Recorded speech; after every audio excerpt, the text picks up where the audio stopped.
What's up, Netrunners? Welcome to PeachHack. My name is Ben, and joining me today is Ross. How's it going, Ross? I'm fine. How are you? I'm doing great because we are going into round 3 of the Giga-bites Cafe Store Championship on January 24th, 2015. This is game 1 of the 3rd round, and we have 2 very special runners today. On the left, we have Zachary Kavis, well known for placing 2nd at Nationals 2014 and top 5 at Worlds 2014. A very, very good player joining us from West Virginia today. And he is playing as Andromeda, who gets a starting hand size of 9 cards. And he is going to be running against Michael on the right, who is a local player. He's going to be corping as Blue Sun. And Blue Sun, of course, is able to, at the beginning of their turn, pick up a rezzed ice or asset or upgrade and retrieve the res cost of that card. Great for kind of popping up some surprise econ, but I'm definitely interested to see how this game goes. Both these players, very good players. Zach is very proven, and Michael always places well in our local tournaments around here. He's killed me several times with his Wayland decks. I don't know if he's going for a kill deck this time, but I do know I've had the chance to play both these players. Zach might have destroyed my hopes and dreams first round of Worlds in 2014 when he 2-0'd me right off the bat. Yeah, I heard you celebrating in your games against Aaron in round 1 that you're happy that somebody else got to face him round 1. Yeah, I was not looking forward to another meet up with him.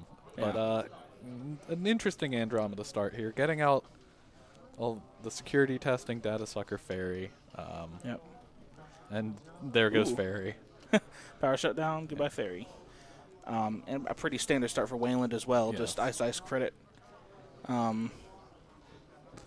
But, yeah, I mean, you've got the security testing engine. You don't have Desperado yet, which is unfortunate. But, well, I say unfortunate, but then again, it's Andy. So, what are you going to say?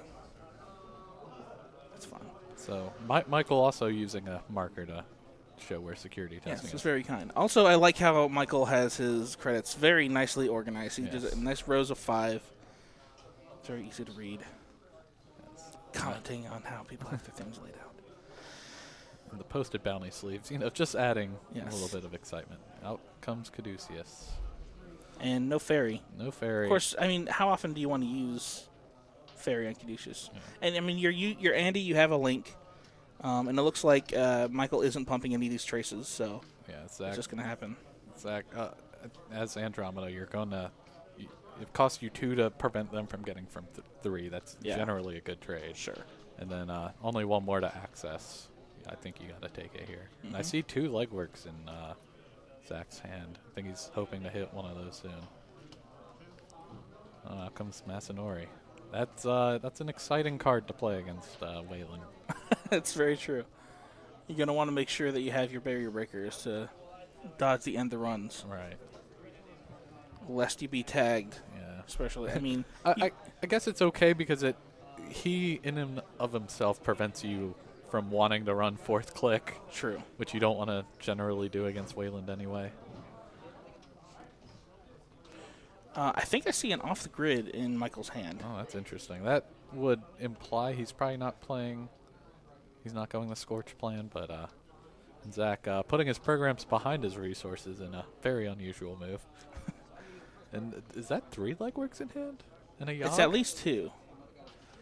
It's interesting. Yeah, then we do see the Yogg, which I had said earlier in our Giga-bites cast that, see Yogg as much. And this is the second time we've seen it already. So I will eat my words, sir. He's also, Zach's playing an interesting Andromeda deck. He really has the Data Suckers, but he's also his Sentry Breaker Switchblade. Okay, so he's playing that newfangled stealth Andy. Yeah, but instead of using cloaks and refractors, he goes Yogg and Personal Touch. Okay. And uses Data Suckers to help, Komine, who's now only a Data Sucker, not 2 stealth credits, which is pretty annoying. Oh, that is painful. That is 3 points off the top. Yeah. Runs back. No res on that R&D ice. I wonder what that is. I mean, so he's got 5 credits. It's hard to say. And it you know, you can res it and bounce it back with Blue Sun, which True. So I would presume it's something that costs more than 5. Would be interested, or it might be an archer even. So. Oh, that's true. Yep. Maybe he can't res it. Yes. And checks R&D again. No res on that ice. And I think it's an Adonis, it looks like. Yeah. Yes, it's an Adonis campaign. Great little splash in Blue Sun. Lets you basically get a free 3 credits every turn. Oh, no. Uh-oh. Oh. R&D hemorrhaging agendas Yeah, here. so that's... Zach already at 6 points. And I'm sure Michael would very much like to res this ice. Yes. At 10 credits, I mean, I think an archer is actually not a bad idea. Yeah. Or a bad guess. Eliza's toy box. Okay, yeah, it was an archer. So he can res it for, quote, free 3 Yes. credits. Interesting splash here. I'm actually pretty excited about it, though. I mean, Eliza's toy box makes sense in Blue Sun because Right. you could, like, spend your whole turn to res Curtain Wall, and then Yeah. next turn bounce it back for 14 credits. Yeah. And then also Archer. That's a much more efficient melange as well. I mean, and so Zach can get in once with his fairy, and then after that, he's got to wait until he's get that Switchblade. Yes. And also a source of stealth credits. True. So that'll lock down R&D a little bit for now. Especially when you've given up 6 points. You need to get that locked down. Yeah. And unfortunately, the Eliza's gets trashed. Yep, no more free reses. I wonder what that ice is in front of it was that Michael couldn't res or didn't res. Either it's too expensive or, well, I don't know. If it was a Sentry, I probably would have res it anyway. Yeah, get the fairy off the yeah. board. So it probably was just too expensive. Yeah. Now, he does have the Caduceus there that he can bounce back for a quick 3 credits if he feels like he needs to. But I would like to keep something over HQ as well. And no more free Archives runs. Right. I think he did draw a Hive, which will help early game with ending the run. Yep. Still going to be able to get into the remote Right. for 2 free credits in a... Well, no data suckers, though. Yeah. I mean, he's got, 10 data suckers now? That's not as big of a worry. But I mean, you could eventually be setting up for, say, a Purge. Sure. Here if you're Michael. yeah. And I see a Snatch and Grab in hand. Unfortunately, only being able to hit John Massanori at this point. So is he going to use the fairy on Legwork, or is he going to let the trace fire? Looks like he's letting the traces fire, Yeah. and Michael's not adding anything to it. Wants to stay high on credits, I guess. He probably doesn't have anything in hand that he's scared of. Yeah. Okay, there's the off the grid. Well, That's gone for free. But he probably doesn't have any agendas in hand that he's scared Yes. about getting stolen. So Curtain Wall. That would have been nice to get up with Eliza's, but Yeah. in the Hive, yeah. So I guess, yeah, that makes sense, letting him in. Maybe add a credit to the first race, just Yeah. to make it more tempting to... sure. I mean, if they're going to be able to get through, it's hard to be motivated to make yourself more broke, to make them more broke. Right. Well, either that or it's just a 2 credit gain. But yeah, I can see why not pumping the in the run. And another fairy. Double fairy. Yep. That Credit structure. that makes sense out of Michael's. That may have been why he didn't want to spend any on the Caduceus, because he wanted Right. to be able to credit restructure on his turn. Right. That would make sense, yes. Now he's got money. What are you going to do with it is the question. Right. I mean, I feel like this is a slow financial gain here for Blue Sun. Right. Because usually you want to pull your oversight and then oversight a curtain wall and then suddenly you have $1 million. Yeah. It's interesting because Michael still also hasn't had the opportunity to bounce anything back to hand. Sure. I mean, there's the Caduceus, Yeah. but it's only 3. And then you don't want to bounce back Archer now that it's been res for free. Absolutely not. So, yeah. Unfortunately, you're not able to use your identity's ability. Yeah, I mean, I could see bouncing back the Caduceus and replacing it with a Hive, say, but that's really about it at this point. And maybe he would actually prefer to protect R&D here, knowing that any agenda wins Zach the game. True. Still not resing the remote ice on the security testing runs, which makes sense. Uh-oh, R&D interface. Yeah. So even more R&D pressure coming out for Zach. And he will use one of those fairies on Archer. Spending all his data sucker counters, which makes sense. He's got a plethora of them. 2 cards. And another off the grid gets trashed. Yeah, that's unfortunate. I wonder if he's playing the Motion Notion off the grid deck, or if he's just using... Well, usually in Blue Sun, when I see off the grid, I also assume Crisium grid somewhere. Yeah, you have like the Crisium grid on HQ, then like with Motion Notion, you can get 3 advancement counters on the thing, and then install the off the grid on top. Yeah. Bounce it back the next turn, advance twice, score. Which is a very powerful deck that I'm wondering if that is what Michael's playing. Yeah. And I feel like it only got stronger with Order and Chaos. Yes. But we're not there yet. We're No. getting there soon. Security testing back at Archives now that remote is iced up some more. Makes sense. Surely he can res one, like just one of the ice and force you to take a tag, and then you gotta clear it. Here it is. Ooh, an Errand Boy. That's intriguing. I doubt Zach is going to want to spend a fairy on this Errand Boy. Yes, I wouldn't want to either, but Errand Boys. It's just so taxing, 1 strength, but 3 subroutines. It's kind of like Architect in the fact that you don't want them to have any of it. But you also can don't parasite spend, it. Yeah, you can parasite it. That's true.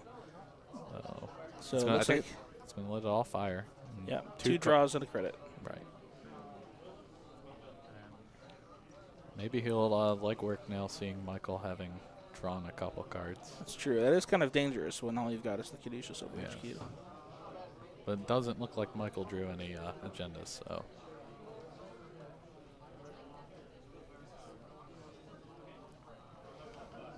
No Switchblade out for Zach yet. Yep, and no silencer either. Just using fairy so far. Well, it's getting the job done. Yeah. More or less. I mean, except for Errand Boy, but what can you do? Yeah.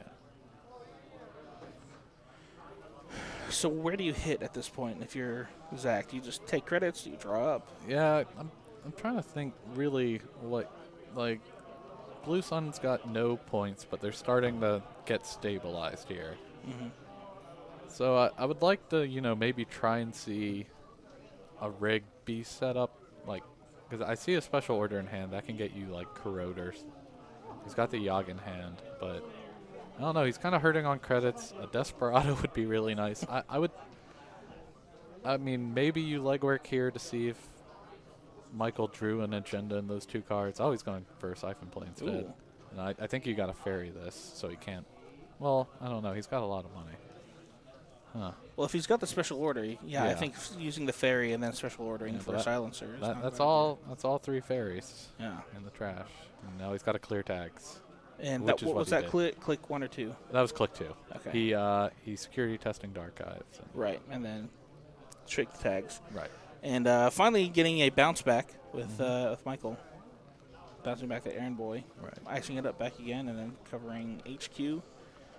Again, stabilizing just a little bit more. Yeah. I mean, he was able to bounce back the money that he just lost in game 4 after losing 5. So right.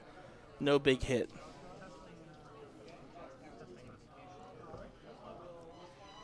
I would expect that Zach would probably expect the Errand Boy back on top of Archives. So doesn't want to risk anything to security test that.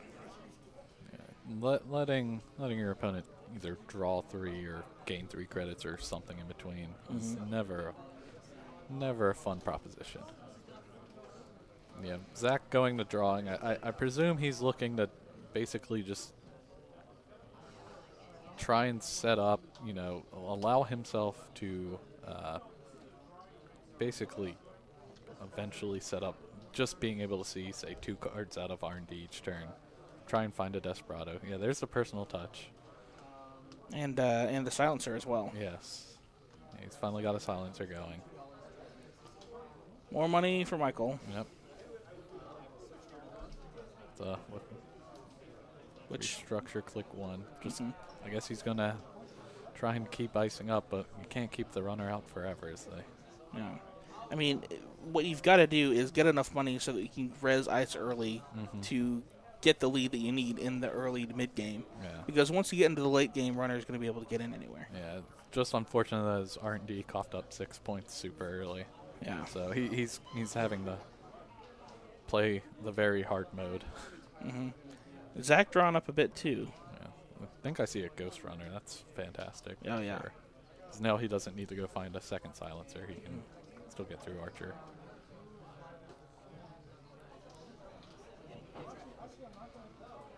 And yeah, I do think is that 2 legworks in hand? Yes, I think He's already so. played 1. Yeah. A lot of HQ pressure, but we do see the Ghost Runner. And now what? Is that? Hold on. the very interesting. Okay, Ghost Runner is a resource. Yes. Silencer is hardware. But now R&D interface is on the rover. R&D No. is a column. Programs are just in Just there. in an array. My OCD. Ah. I know. It's an interesting rig. Andromeda doesn't play by the same rules, apparently.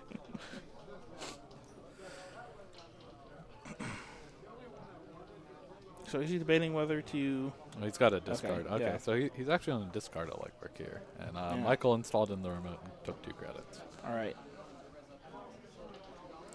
So 2 special hoarders in hand, it looks Yeah. like, for Zach.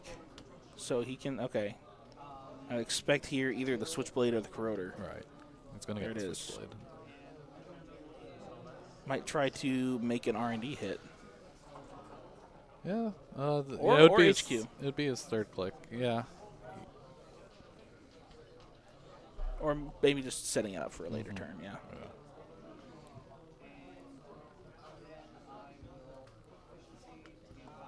I mean, he can actually break that Archer with data suckers purely. That's true. And keep all of his Ghost Runner credits. I mean, he could just use 1 data sucker and then stealth, right? So, hold actually, no, not one Silencer pumps Yeah, to it 7. uses 2, that's true, yeah. Okay, up comes the Caduceus. I was thinking of Dagger, I think. Yes. So, that was a Caduceus, that wasn't an Errand Boy. Right, so he's going to spend 3 data suckers and the Switchblade credit to be able to gain 2 credits and draw a card. Still looking for a Desperado. Oh. Yeah. Okay, yeah. Michael's just making sure he knew how that worked. So And out comes the Plascrete, just in case. it's Wayland. You have to Yeah. assume Scorch. You can't make any assumptions. And out comes a hostile takeover. So Alright. Michael getting more money, but taking a bad pup, making that hive that we saw earlier a little worse, but we True. don't know quite where it is. It makes archers easier to res, too. Exactly. There could be other archers lurking about. Yeah, double Archer on R&D would. Ooh, that would be awesome. Yeah. Because then the silencer's gone. You basically have to silencer and stealth, or Ghost Runner, and Yeah. then double Ghost Runner. Ghost Runners are very limited. You can't. They don't come back. Yep. So again, going to trade 3 data suckers and his silencer for a data sucker, 2 credits, and a card draw, which I guess is fine here. Yeah, if you're not planning on hitting a central other than Archives, Right. or really any other server, then sure, use the silencer while you can. Yeah. What would probably really be great would be another data sucker to make those Archives runs better. Yeah. The only problem with another data suckers, he then has to find one of his Desperados to be able to have a full rig out. Yeah. It's like you see Andromeda being played and you presume they have the Desperado out, but it's Which we haven't seen yet. yeah, it's quite interesting. And he's quite low on his deck too. He's been drawing a lot. Yeah. But he's slowly getting his rig up. Since he got 6 points early, he can take his time a little. Gets the Corroder, which Yes. is what you want against Wayland. So that was his 2nd click, if I believe. Did he install the Corroder yet? No, I guess it's not. Still in his hand. Oh, I don't know where it would go. There I it is, guess yeah. it goes besides the Switchblade and the. Sure, you've got that half row of Yeah. programs. Yes. And now it looks like the hardwares are An L shape, yes.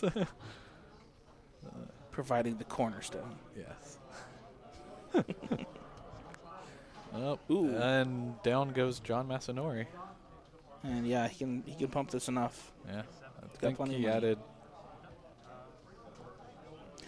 added. So it's a trace 3 with snatch and grab. Right. He's got 1 link, so he needs to add 4 to it. Right. He's got 5. I think, is what happened. Yeah. And, I mean... It makes the security testing a good bit worse on the guys. Especially if you're spending your time digging right now. Right. But, I mean, hitting John Mastinori is a lot less exciting than, say, hitting a Katie Jones. With 21 credits on Yeah. her, yes. And up comes Hive. With 4... Yes. Yes. So it'll be 5 for him to get through. Although I guess he could data sucker down to 1, or down by 1, so it'll be... Right. Yeah, and looks like he's just going to go all in here. And Silencer, Ghost Runner gets him past Archer. And we'll see 2 cards. Yep. All right. Okay, well, we have a Jackson Jackson. Howard. Just thin the deck. Yep. Restructure, head fund. I mean, more why money. not? Yep. And it's just a rough position to be in. Yeah. You've got to just pray that he doesn't hit anything. Yeah, doesn't look great either. His R&D isn't too big, and we haven't seen too many agendas. But we do see 3-pointers in the deck. Right. So I mean, so he's got a nice scoring server. It's got plenty of ice in front of it. He just hasn't been able to draw the agendas to make that worth something. Yeah, I presume they're all just in that remote. Yeah. Or in the R&D. Not Sure. remote. Yeah. Nothing's in the remote right now. And that's nope. game. There we go. Alas, it happens. Sometimes you have games where R&D just vomits agendas, and there's nothing you can do. Well, great game. Well played from Zach and Michael. We'll see if Michael can turn it around in Game 2, which will be coming up soon. But, yeah, we'll be back with that shortly. Ross, thanks once again for joining me. Yeah, thanks for having me. All right. We'll see you guys next time.